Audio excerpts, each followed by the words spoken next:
everybody, and welcome to another episode of What's Up Wednesday. I'm excited to be here today. I had a little bit of a break last week due to Easter. Hope you all had a lovely Easter, and I hope the Easter Bunny came. Today's project, I'm going to be showing you a little technique using some vellum and our alcohol markers, our Stampin' Right alcohol markers. Now this technique I did a few years ago in about 2021, and it's a fun, lovely technique and can create some beautiful, easy backgrounds for your cards. However, I wanted to revisit it because some of these colours, like pumpkin pie, are leaving us, and so is soft succulent.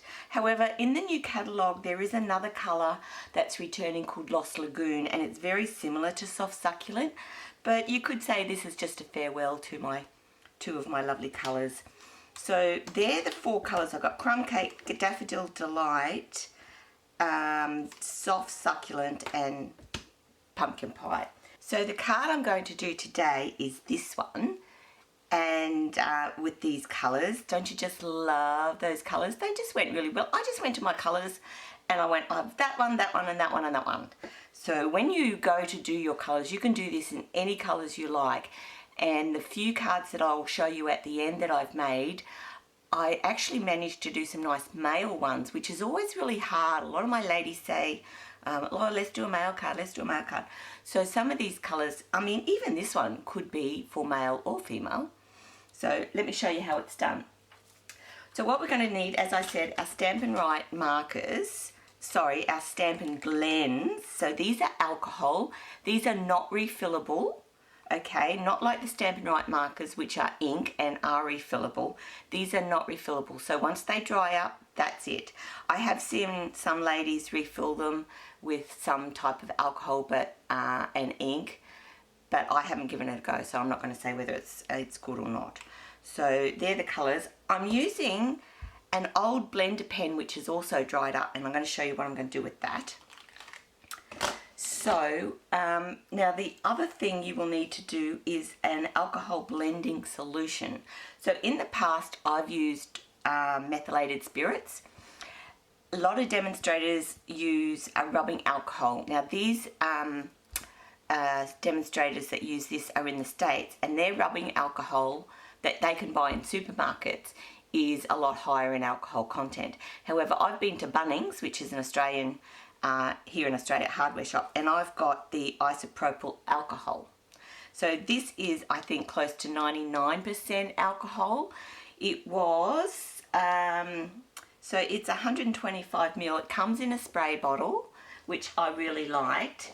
And I think I paid $9.20 it was. The methylated spirits you can get a litre for $5.33, which is cheaper still. But I just found the smell of metho, I mean, this is very smelly too, but I can tolerate this. So it's a personal choice.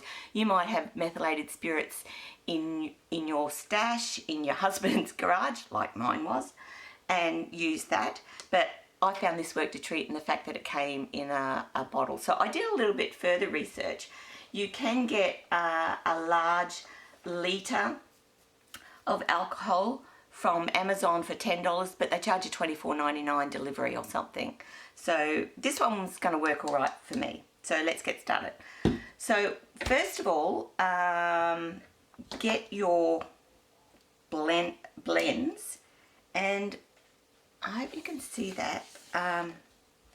I'm going to just do blocks of colour all over. Now I'm taking the thick end of the pen, so you can see they have two ends, a thin and a thin and a thick, I should say, sorry. And we're just going to cover it with blocks of colour, and I use the side of the pen to get the most coverage. So there's no pattern or anything, and every time you do this it will be different. So the card I made years ago was in very pastel-y colours, and I embossed the vellum and everything, and it was a beautiful card. But I wanted to do bolder colours. I wanted to lash it. I wanted to challenge myself which I find I'm doing a lot of lately. I come to the craft room, I choose a stamp set for no particular reason, then I go and choose colours, and then I sit and I try and I think, okay, what can I do with this?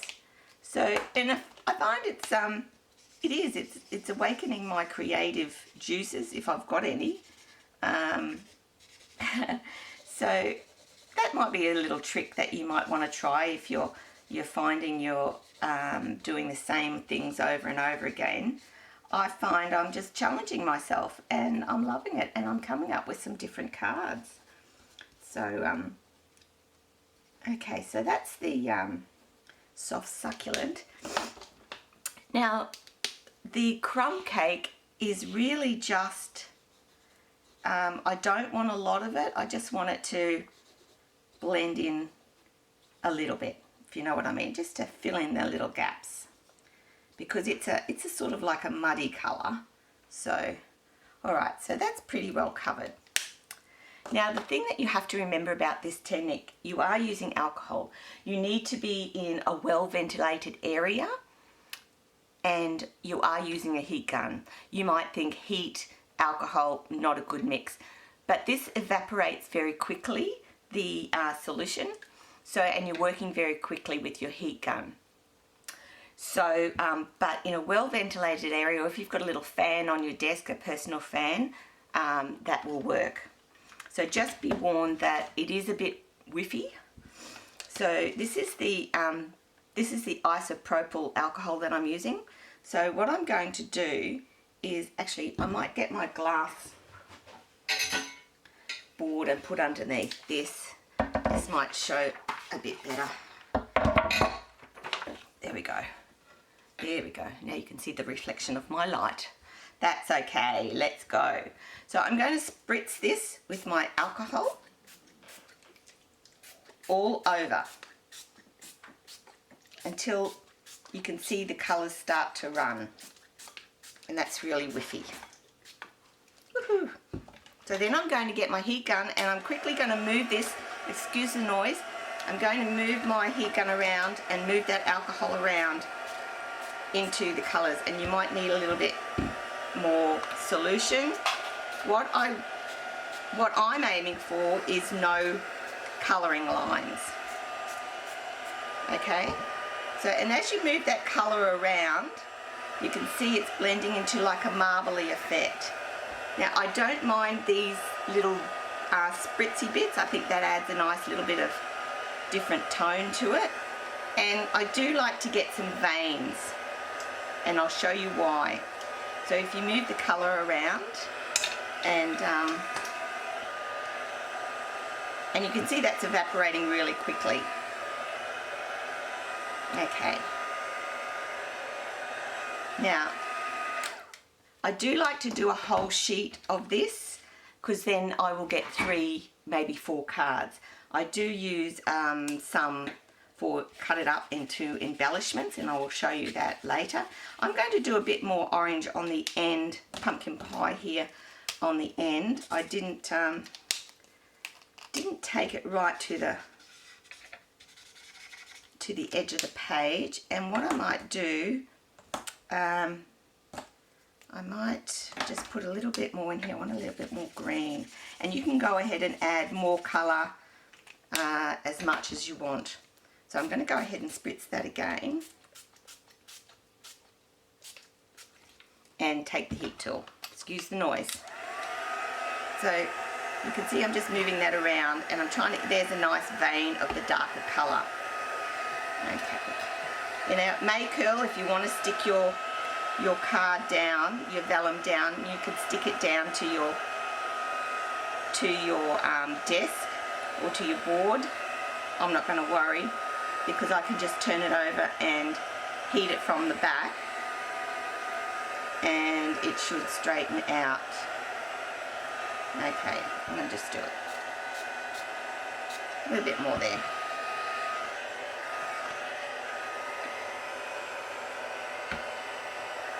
There we go. I think that's looking pretty good. How pretty is that? Okay, There we go. I think that's dry. There, looking pretty good. So you can see, if we put that on white, look how beautiful that's going to look. And it really brings those colours out. So there's two ways of attaching this to your white cardstock. You can use double-sided adhesive sheets, but what I'm going to show you today is just with the liquid adhesive. So what I'm going to do is, now I just check that that is dry. Yep. You can use either side of this. So this is the side where I applied the ink. And when you turn it over, you get more of a muted tone, but because these colours are so vibrant, it really doesn't, it's not making much of a difference. So I'm going to put my glue on the muted side because I want this side up. All right, so what we're going to do is bring in our silicone mat and our glue. I've got my glue here, and I'm just going to put a heap on my silicone mat, and I hope you can see what I'm doing here. I'm going to dip, I've got a bit of sponge here that I've cut, and I'm just going to dab it into that and spread it onto my vellum.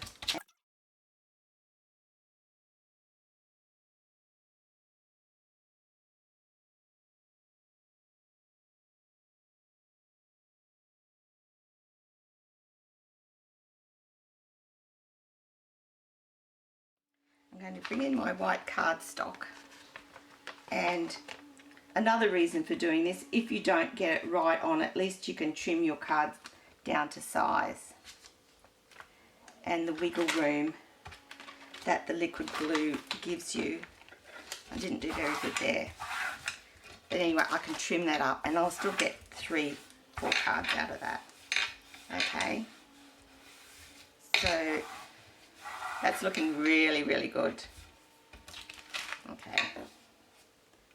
A little bit of glue there. Okay. So in this card, I've added some gold, and I'm going to show you how to do that. I'm going to take an acrylic block, and I'm going to, I might just get rid of this board now, because you'll get the reflection of my light. Right, so I'm going to take an acrylic block. I'm going to take my Versamark refill ink, and I'm going to put some on my acrylic block. Not a lot, just squeeze out a little bit, about that much. Okay, I have an old blender pen here which is no longer it doesn't have any solution in it, so you can see when I do this it's as dry as anything. Don't throw them out because this is a good technique to use. So first of all, I nearly forgot, I want to run my embossing buddy, rub it over here, because we're going to use heat and stick powder, and I only want it to stick where I put the Versamark. Okay, sure, I think that might be a little bit of glue on there.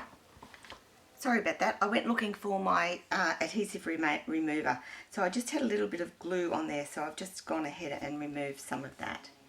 So where was I? Versamark on an acrylic block, a used up blender pen. I've gone ahead and moved any grease marks off of this paper because I only want the heat and stick powder, and yes, we're using heat and stick powder because we're going to be using gilded flakes to give this a bit of gold trim. So I've just put a little bit on the tip of my blender pen, and where I want the gold, I'm just lightly tapping and moving a little bit of that Versamark around on those veins. It's a bit like, not that I've ever seen gold in the mines or anything, but you know, you see pictures of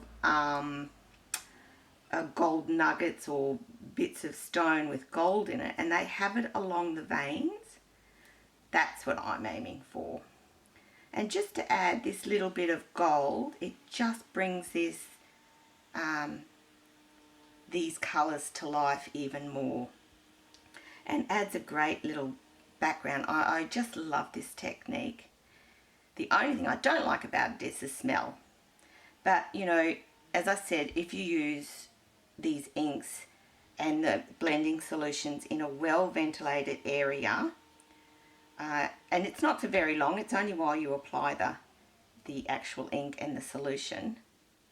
So it's worth persevering. This is beautiful here. Look at these colours here. That crumb cake and soft succulent, they go really, really well together. It's like a nice marble effect. So you can always go in and add more later if you wish. So I think that will be enough. So then I'm going to get my heat and stick powder. Sorry, just went and got a larger sheet of paper to put underneath this to capture the heat and stick powder, which I'd forgotten to get. So I'm just going to sprinkle the heat and stick powder all over this, just where I've put the, mainly just where I've put the Versamark. Okay. And you just might like to have to catch it in the light to see if you've forgotten where you put it. Okay. I'm just going to move this around a bit because so it gets full coverage, and then I'll stick that, tap that out of there, and then I can bring this. Let's heat that up. Remember, the heat and stick powder doesn't take nearly as long as when you're heat embossing. This heats up, melts really quickly. So as soon as you see it go glossy, take your heat off it.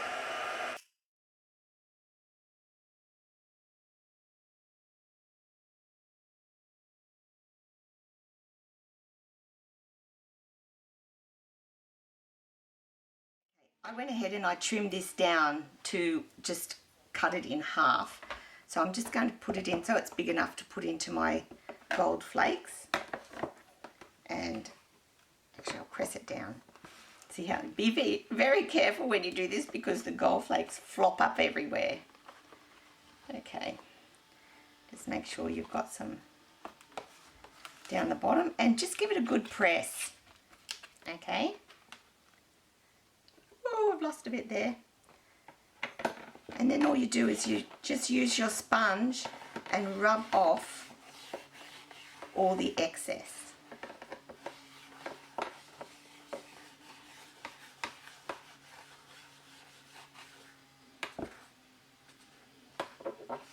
Here's my piece with my gold.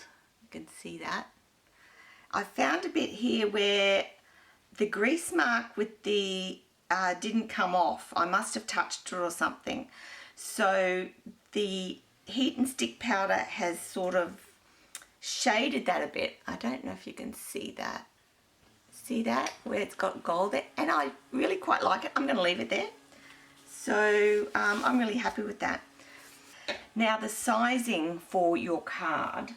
So with this one, I've done it on a black mat, a simple black mat.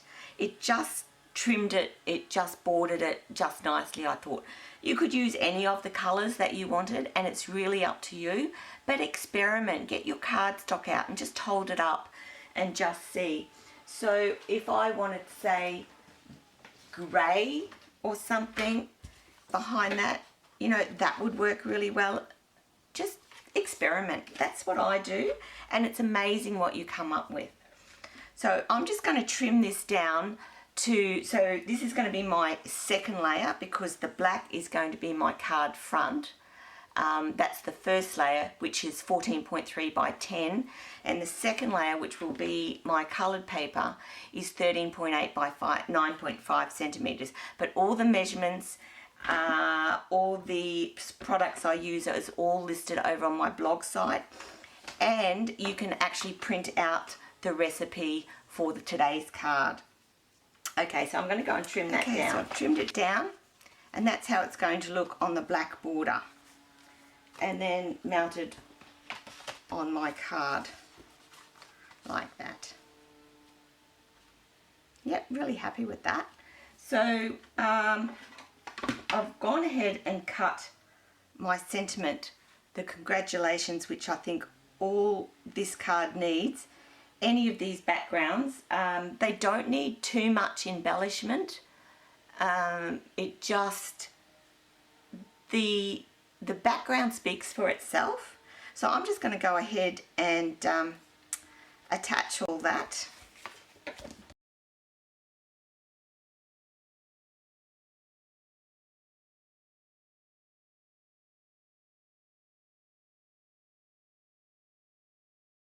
Card. I'm really happy with the way these have turned out.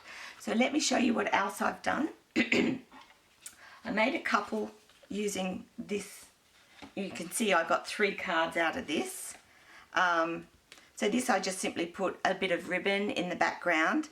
These sentiments are from the Charming Sentiments stamp set and matching dies. Fantastic set, and it's still available and will be carried over into the new catalogue. Woohoo! So that's that colour tone, but let me show you what else I've done. I did some blue tones. I thought, oh, maybe a sea theme, but I cut some wreaths out of the Cottage Wreaths bundle, and this came out really well. I was really pleased with this. What I did was, this is Pool Party in the background. I embossed the white. Happy Birthday is from Something Special, I think it is. But I cut a piece of the vellum and the bow and attached them. So the starkness of the Pool Party was just cut down by using a bit of vellum over the top. So this card I did with the blue. I meant to say to you that these are little die cuts from that same set, and I've just cut them out of the paper, the vellum, and attached them there with a bit of glue. So that's also a really good idea. So you can create your own embellishments using your excess vellum that you've just painted. And of course I had to do a sea themed one. So the Waves of Inspiration, that would be really good for a mail card. And then a simple one again with just the ribbon, just a bit of baker's twine and the sentiment in the middle, and I've put some of the rhinestones on there. So, you know, the blue tones, I think this was Night of Navy, Pool Party, and Soft Sea Foam, I believe. Yes. So, and then I was having so much fun, I thought I would try something different. So I did these colours, and I thought, ooh, mail cards screaming at me. So when you put the white behind that, look at that. How awesome is that? So I did, and I came up with a mail card, where simple panel card, where we panelled it and mounted them on. So I used Rich Razzleberry, Night of Navy, and Basic Grey in that. And I've used the same colours in the cardstock, the basic grey, and I've embossed that with the spot folder, with a dotty folder, and just put some black matte dots on there as well. That's a great mail card, don't you think? So that was that one. And the very first one I did was a very girly one, and Tina Zink did a card similar. And I thought, oh, I'll do what Tina Zink. I didn't have all the products that Tina had, so I used what I had, and that's a very girly one. But, you know, that's the versatility of this technique. You can do masculine, feminine, you could add balloons or something and do it for children. You know, just use your imagination. It's amazing what you come up with. So this one I've heat embossed gold. This is from the Cottage Rose bundle. Cut out a frame, and I've sponged that with fresh freesia, and I think there's crumb cake in there, fresh freesia crumb cake, and lovely lipstick, I think it was, polish pink. Yeah, so experiment. So I hope you like today's technique and card. I'd love to see what you come up with. Don't forget, all the supplies and the recipe for doing this technique is over on my blog site at winningcreations.thesearemystamps.com. You can view all my projects over there and print out any of the recipes that I've put instructions for. And you can also view it on Facebook. And until next week, have fun, enjoy, keep on stamping, and I'll see you then. Bye.